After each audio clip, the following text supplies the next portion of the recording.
hang on a minute, or maybe two, and please, if you can, spare a thought, or maybe two, for Mahsa Amini, the Kurdish Iranian woman who died a week or so ago in the custody of Iran's so-called morality police for the supposed crime of wearing her headscarf improperly. At least that's why she was incarcerated. As I'm sure you know, her death has touched off enormous protests across Iran against the regime and their role in her death. Now, here in the United States, I'm one of many people who has what I think are very legitimate concerns about the rise of religious nationalism in our own country.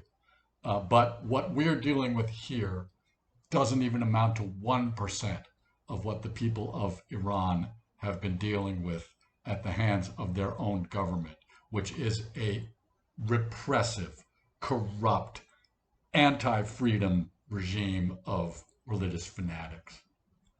I wish that I could say that I was confident that the protests that are happening in Iran right now could have some very negative impacts on that government.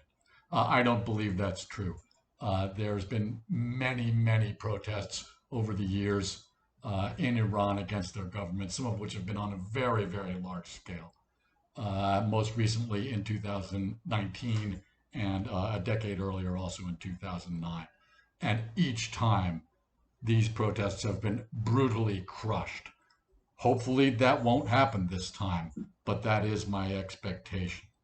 However, our inability to help the people of Iran or people in Russia or China who are standing up for their own basic freedoms should only help us redouble our own efforts to help the people that we can help in Ukraine and, of course, here at home.